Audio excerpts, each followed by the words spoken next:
de Abraão, a casa de Davi, a casa de Josué, fala assim da sua família e sua descendência. Então, se a mulher edifica essa casa, o alicerce tem que ser a palavra de Deus. No modelo bíblico, nós vemos muito que os homens saíam para trabalhar, saíam para a guerra.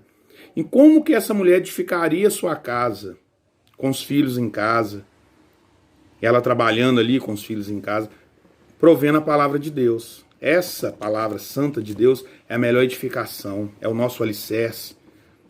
Então a mulher sábia edifica sua casa, provendo a sua casa com a palavra de Deus.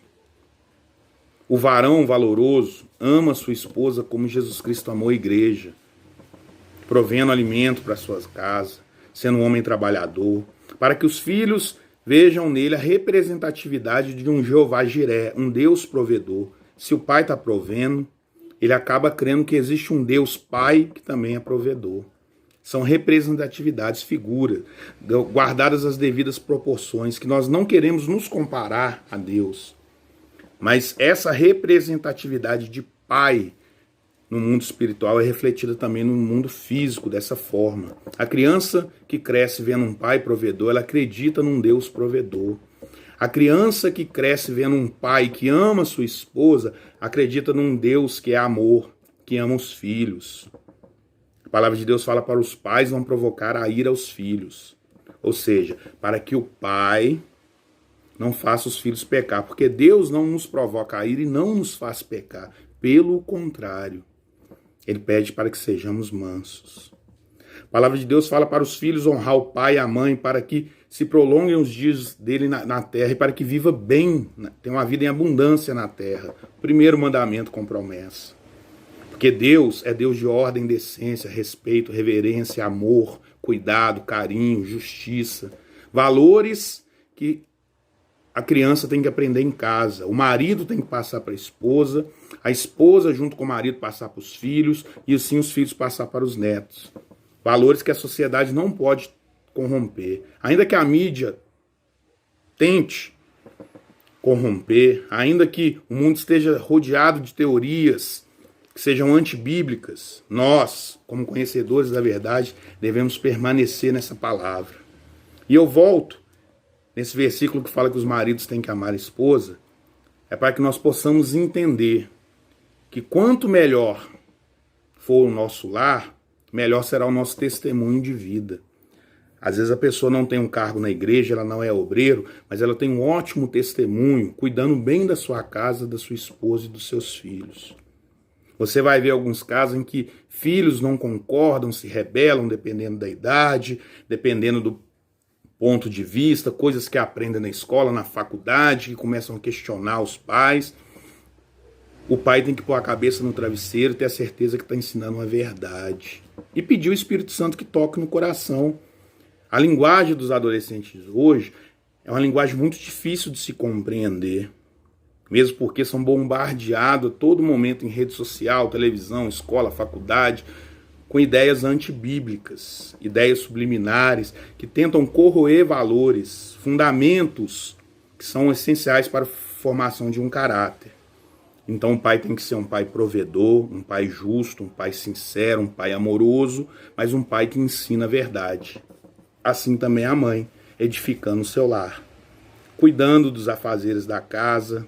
Se ela trabalhar fora, glória a Deus, mas que nunca possa entender, indiferente se ela ganha mais ou menos do que o marido, que a reverência, o respeito, a liderança do lar passa pelo marido. Eu e minha esposa, particularmente, trabalhamos muito com consenso. Eu escuto minha esposa muito, graças a Deus é uma varoa valorosa, cheia do Espírito Santo, e o Senhor várias vezes usa ela para falar comigo, coisas que eu vejo que são edificantes.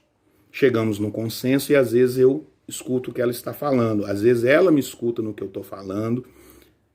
Apesar da última palavra sempre ser a minha, nós dois buscamos a primeira de Deus, que sempre vai ser, nós vamos pedir para que a de Deus prevaleça. E às vezes ele vai me usar para falar, às vezes minha esposa.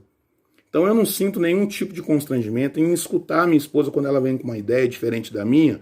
No entanto, quando a gente pondera e vê que é algo edificante para a casa, eu dou glória a Deus, recebo e coloco em prática. E graças a Deus, Deus tem usado ela muito para me abençoar com os conselhos, algumas coisas. Eu, como sou um homem que às vezes busco mais a palavra de Deus, o estudo das Sagradas Escrituras, eu sempre procuro saber se o que ela está falando tem embasamento bíblico e é de concordância bíblica. Assim também quando ela vem me pedir um conselho. Nós procuramos sempre estar ensinando certo para os nossos filhos. Ainda que haja uma polêmica aqui e outra ali, nós sempre colocamos na mão de Deus e sempre mostramos o parâmetro bíblico para qualquer situação de mundo. Por isso é necessário amar a esposa como Deus amou a igreja, como Cristo amou a igreja. Se nós tivermos esse carinho, esse zelo, esse cuidado, estaremos sempre procurando em proteger, em ter zelo, estar abençoando, orando, presenteando, cuidando, guardando, protegendo. E da mesma forma, a mulher com essa dedicação. Quer saber se uma mulher é cheia do Espírito Santo? Procura saber a forma com que ela lida com os pais dela, com o marido dela, com os filhos dela. Procura saber se há reverência, se a obediência não causa inquietação, revolta, se é feita as coisas com prazer, para a honra e glória do Senhor. Esse é o bom testemunho. Não na frente das pessoas. Muitas vezes a gente conhece o ser humano, é dentro de casa, é na sua particularidade. Então nós precisamos de fazer essa introspecção.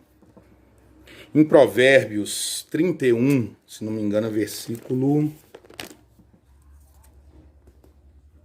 Provérbios 31, versículo 10, fala dessa forma, sobre a mulher virtuosa. Mulher virtuosa, quem a achará? O seu valor muito excede ao de rubis. Em outras traduções vai falar das mais finas joias. Ou seja, o valor incalculável você ter uma mulher virtuosa em casa, uma mulher cheia do Espírito Santo.